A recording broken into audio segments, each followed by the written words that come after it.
Bonjour, bienvenue à Yo Sport International. Défaite de 7-2 du Canadien de Montréal face aux Sénateurs d'Ottawa. Une déconfiture. Complètement humilié, le Canadien.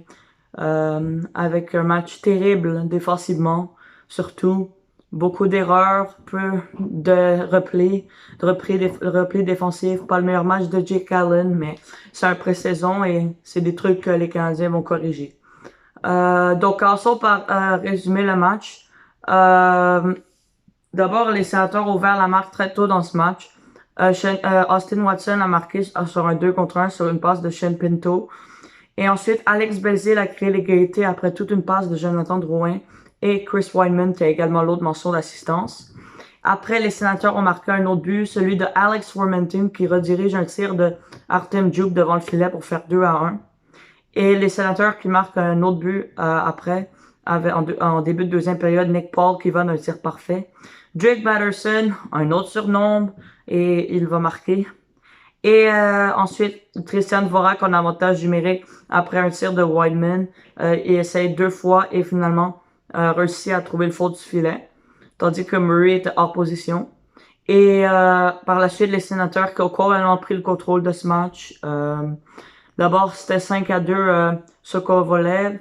Et ensuite, même 6-2, un but de Josh Norris. Donc, après 2 périodes, c'était 6-2. Et Allen a été renvoyé au banc pour Kevin Poulin. Donc, un changement de gardien. Et les Sénateurs ont marqué seulement 14 secondes dans le début de la troisième période. Un autre but de Alex Formenton, c'était son deuxième du match. J'aimerais aussi mentionner que Sami Nikou, qui a disputé un premier match avec le Canadien, s'est blessé en première période sur une mise en échec de Josh Norris. Et je ne sais pas trop quoi dire vraiment, puisque la défense du Canadien était terrible, mais en même temps, c'était juste un match préparatoire. Mais j'ai l'impression que tous les défenseurs ont eu un match complètement oublié.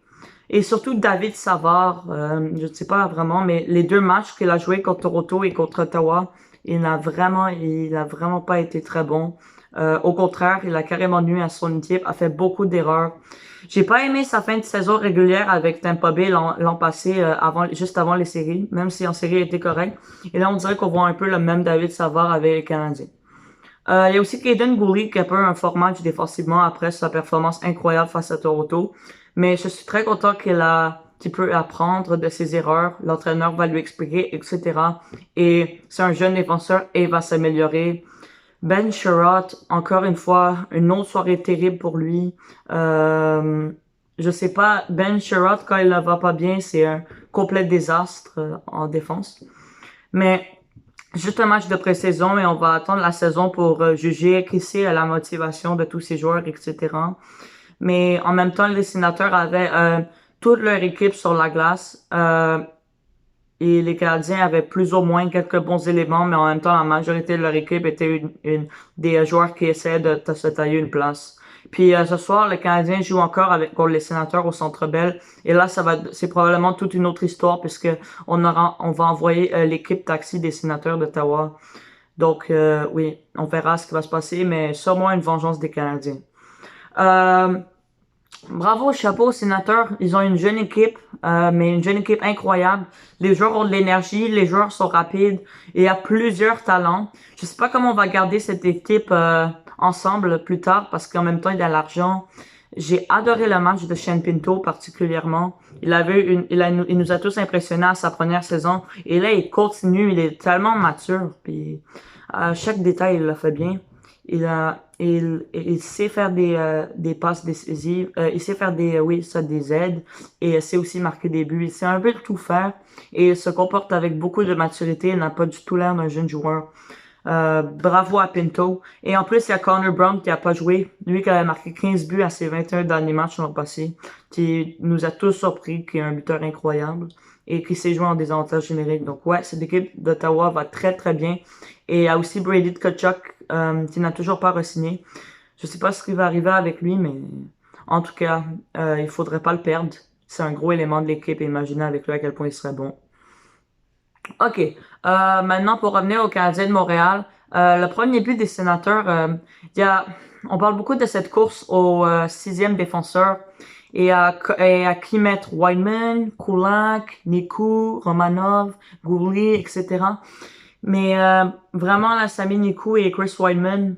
Wideman, il a eu 2 mentions d'assistance. Et son match défensivement a pas été si bon, mais en même temps, toute l'équipe, leur match défensivement a pas été bon. Ils se sont complètement fait surprendre par la défense des Sénateurs.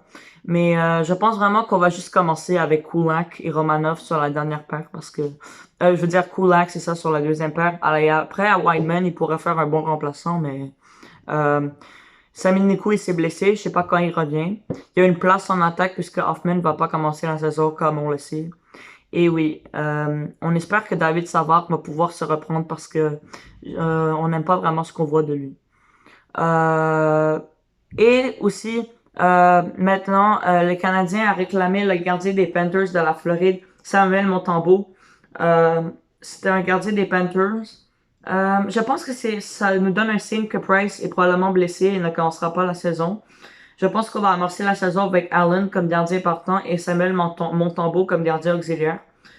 Montembeault est un gardien, et un gardien, c'est quand même un troisième gardien et un peu d'inconstance dans les dernières années, etc. Mais en général, j'aime bien la signature parce que c'est un gardien, tu peux le faire du travail comme deuxième gardien à court terme, pendant l'absence de Price. On en avait absolument pas besoin puisque Primo, bien sûr, je veux le voir dans la Ligue américaine. Et oui, c'est bien d'avoir Montembeault en ce temps-là. Kevin Poulin a été retranché. Même chose pour Fortin et Martel. Et oui, donc on verra ce qui va arriver avec Montembeault. Euh, oui. Et aussi, juste pour mentionner un peu à quel point la défense des Canadiens était atroce, mais qu'en même temps, c'est juste un match préparatoire. On dirait que les joueurs n'ont pas vraiment essayé de se replier défensivement. Et Sami Niku, avant de se blesser, on dirait qu'il... Avant, je pensais que c'était une bonne chose de l'avoir réclamé, Sami Niku, du balotage. Mais les gens disaient que ça allait moyen, qu'ils ne comprenaient pas trop le jeu. Mais maintenant, je le comprends parce qu'avant qu'il se blesse, a été un horrible match pour lui. Tout comme David Savard et Ben Sherratt. Merci de m'avoir écouté et bonne journée et bon match ce soir. Montréal contre Atlanta. Le meilleur buteur de la MLS, un des meilleurs buteurs de l'histoire de la MLS est en ville. Euh, Merci beaucoup. Bonne journée.